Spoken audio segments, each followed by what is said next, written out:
Hi there, welcome to the Gardens and Graveyard channel. My name is Charisma and today we are back in our lower garden in the shade, and we are going to continue working on the nightshade garden that we are creating. We talked about this in a video last week, and I am recreating this space to be like a poison garden, right? There's these beautiful gardens in Europe that are dedicated to poisonous plants that are incredibly popular to visit. And I hope one day I get to go there. I'd love to have a conversation with some of the curators there. But for right now, I'm just going to create my own. And the purpose of holding this space for a poison garden is not to create poisons, but to educate myself as well as all of you on what to look for in a poisonous plant, what kind of common plants are poisonous, because after I've been doing a little bit more research, even more in-depth research about the types of plants that can go in this garden, I realized that I have many already growing in my garden. Now, am I going to move all of them into this garden? Absolutely not. But this is just going to give me an opportunity to focus and create a really beautiful space that we can all learn from. So some of the first things that we're going to be doing in this garden, which we've already started to do, is just like we pruned everything, cut things down so we could have a really clear idea of what's already here and what's going to stay and what's going to get moved. Now that that has taken place, today I'm going to start working on moving plants around. I'm literally going to be playing musical chairs here because we have plants on this border that are going to get moved over to this border, and plants on this border that's going to get moved to this border, and plants on that border that's going to get booted out of the garden itself and put into another place. In order for that plant to go in, something has to get pruned. So there's just definitely going to be some like merry-go-round fun happening. In addition to that, Spencer is building me a table / barrier. So one of the things that we both felt was important, since we're really focusing on poisonous plants in this specific area of the garden, and I'll be talking about it a lot on social media, I wanted to make sure that it was clear that we're taking safety precautions. We will talk about everyday garden plants that are toxic to humans and animals in another video, so make sure that you have subscribed and you like this channel, because we'll be talking more about these things in the coming months and weeks. So we'll take a little tour around the garden and see what's already growing here that is considered toxic. For example, rhododendrons, super popular plant to have here in the Pacific Northwest, actually highly toxic. So just a little tidbit of what kind of plants we are looking at. However, because we're dedicating to this space specifically, we wanted to create a good, strong barrier. So we're going to be creating a couple of different things. We're going to be putting in some gates. We're going to be putting in some walls. We're going to put in some trellises that will keep people in or out of the garden.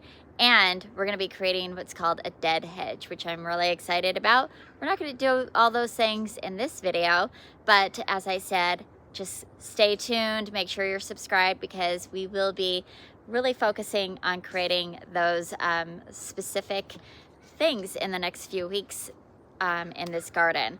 Today, Spencer's building me a table that will also act as a barrier. So it'll be one access point that we're going to block off so that dogs and whatnot can't, like dogs and children really won't be able to get into that little access point. Cats, like, they're gonna jump if they want to jump, and I'm not super worried. I'm not planning on planting anything here that will like be attractive to a cat to eat. So like they could eat poison kind of like anywhere, not just in my garden. Anyway, so he's going to be working on a table. I'm going to be moving plants around. So let me turn the camera around and show you the plants that I'm going to get moved, where they're going to go. And then I think I'll just set up the camera and you can just kind of like watch the process. If you remember, I had a big table over here made out of pallets that Spencer did for me a few years ago. We removed that table and we're reutilizing some of those pallets to create the table that we're going to be building here today. And we're just cutting the pallet down to create legs, and it's just going to get tucked behind this post and next to this post, and then we're going to create a tabletop and then a tight fit pallet that doesn't have big gaps on the back side, so it'll create, you know, like a wall right there. And for my project today, we recently cut these bushes down so we could see what's going on. And today what I want to do is I want to move this what is it called? Durvilla, whatever, this plant right here. We're going to move it out of this location, and we're going to actually take it out of the poison garden because it's not a poisonous plant. And we're going to plant it across from this purple beech tree right over on this side, because it is also a dark foliage plant if it gets a little bit more sun. Then what I want to do is pull up this snowberry bush and bring it into this garden, and we're going to actually plant it over on this side of the walkway because we have a snowberry bush right here. I'm going to pull up this dogwood and plant the snowberry bush right here, and then we're going to take this dogwood because it's also not poisonous, and we're going to move it all the way back here.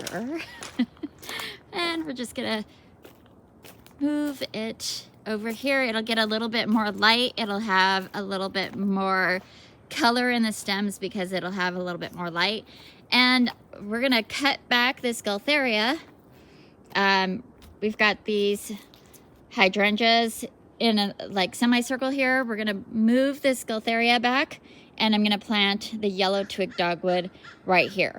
Eventually, we'll keep adding red and yellow twigs in this area, but for today, we're gonna just start with this. Now, what I'm gonna have to do is start here because we're gonna work backwards so that there's holes and places for everything to be, rather than dig them all up and not have space for them. In this area, this salal or Gaultheria it does have berries on it.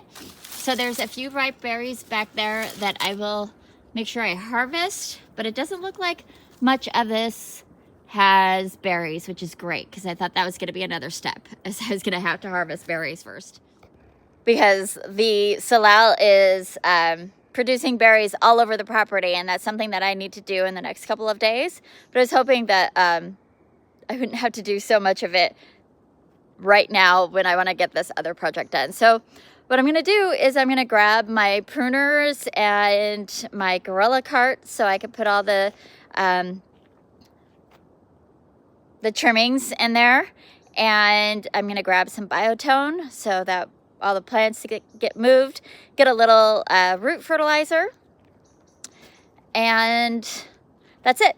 I'm actually really happy with all the placements of where plants are going to go. So other than for the Durvilla, I'll have to dig a hole for that because I don't want it bumped as far back as that snowberry is.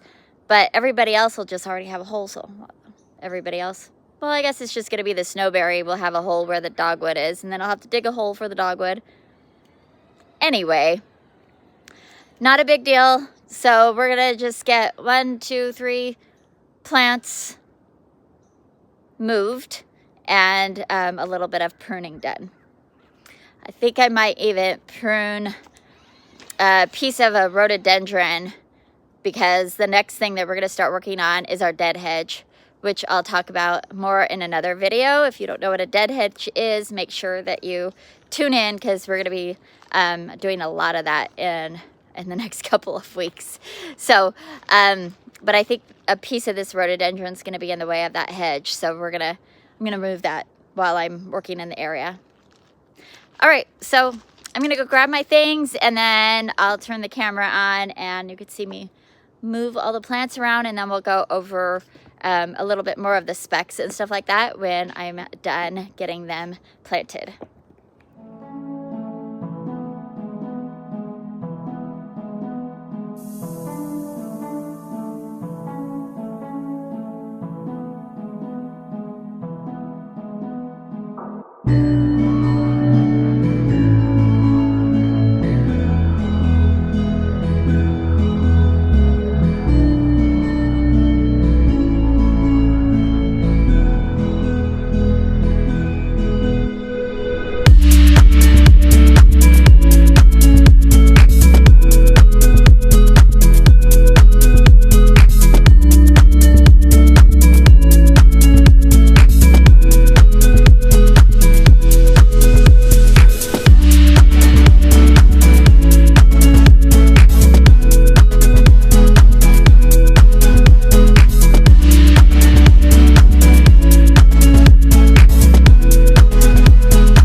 We got some shrubs moved, a table built. It's a good day in the nightshade garden.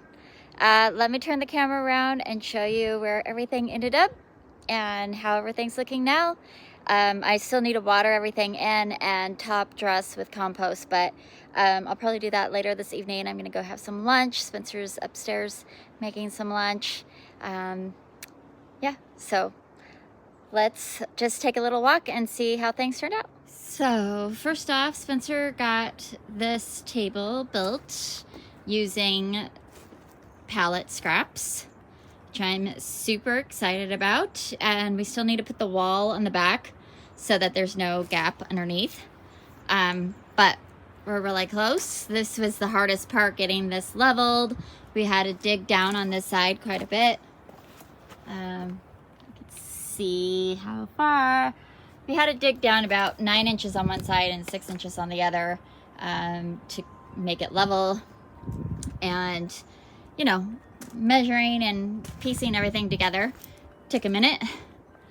Let's just start right here. We moved our snowberry out of this area. It was kind of back a little further. And then I dug a hole for this Durvilia. I think it's going to be happy here. It's gonna have plenty of room and a lot more light than it did back in there. I cut a bunch of rhododendron down right here and just laid them like this because that's gonna be roughly where the dead hedge is going to be on that side. It's gonna be even with this post. So we'll have fencing from this post to here. We're gonna have a gate, and then the dead hedge will begin and go kind of underneath the rhododendron, and then, or like kind of stop at the rhododendron here, and then come behind these snowberries and Then we'll have another little gate here, and this is where the snowberry ended up, looking beautiful. So on each side of this pathway, we've got snowberries, which is going to be lovely. This is just sort of an access pathway. We don't really use it that often. So I think it'll be just fine. And then we'll continue the dead hedge kind of through this Gaultheria, and we'll have another arbor here with a gate, and the dead hedge will start back up here, and we'll have fencing or dead hedging to the corner of the house there. Turn around really quick. This is where the Durvilla was. All of these, well, the mountain hydrangea is staying, but these two hydrangeas are gonna get moved. The heucheras are all gonna get moved. Probably the Japanese forest grass. Some of these perennials are gonna get moved. So I'm just leaving that hole there because things are gonna change drastically underneath this space. And then back here we had some Gaultheria that I trimmed back and put a red twig, or a yellow twig, dogwood rather. I had no idea how much junk I had in this area, like a tree and a shrub and pots kind of stashed in here. So I just moved those over there for a minute. Ignore that. And made space for this yellow twig dogwood. I think it looks really pretty back there. I will be continuing to work on this Salal and Gaultheria. You could see there's Himalayan blackberry all through it. So that's another project for another day, but it behaves itself pretty well. So if I just keep it trimmed back, I'm not worried about it crowding the red, or the, gosh, I keep calling it the red twig, yellow twig dogwood. But you could see that this thing was not getting enough sunlight, and it was just really sparse on the foliage. And then I never did come and clip off the winter damage that it had, a little bit of winter damage. So anyway, I think it'll recover really nicely right here. And this shrub will get like 6 feet and 6 feet tall, 5 feet around. So it'll kind of be close to the same as these hydrangeas in the end. But what'll be fun is all of these are deciduous. So after the hydrangea drops its leaves, and the dogwood drops its leaves, the yellow twigs will really show off behind these little skinny gray twigs. And then we'll continue to have this backdrop of Gaultheria. It'll just be back a little further without the blackberry in it. And that will help show some contrast for those yellow twigs. And I think what I'm going to do is just keep adding some yellow twigs and maybe some red twigs in there as we go along. I think maybe up this way for sure, because that gets more sun, and maybe like 1 or 2 in here too, just to bring some cohesiveness. And that's basically it for today's video. I forgot to mention that the snowberry doesn't get much bigger than what it looked like. It's bigger than the other 2 that I have. So it's gonna stay about that size. And they're pretty easy to size control. And then we'll take a look at the entry of the garden real quick, just to do a little recap on the Durvilla as well. So the Durvilla will get 4 foot wide, so it'll just come to the edge here and go in a little ways and just kind of fill in this space. And the entry is basically going to be in the middle of this palette right here. So the palette's going to go away and we'll have an arbor. So the Durvilla will be in front of the entry, and it's I lined it up at this point of the palette because this point of the palette is lined up with this weeping beech. So we'll have the dark foliage of the beech and the dark foliage of the Durvilla eventually, because it'll get more light, so it'll be darker again. And I think that's gonna look really great. Really excited about this project. It's coming together quickly and easily. It's always so fun when you already have the plants, and I'm literally not buying any plants for this garden. They're just getting transplanted from other parts of the garden. Eventually I might buy some to fill in some pockets, but like this bone structure of this new theme is, I already have all the plants that are struggling in the areas that they're in, and they will be much happier in this space. So it's just like a triple win. It's super fun. So that's going to be it for today's video. I hope you enjoyed it. I hope you're inspired to just get in your garden, play musical chairs. It's totally fine, and your plants just might thank you for it.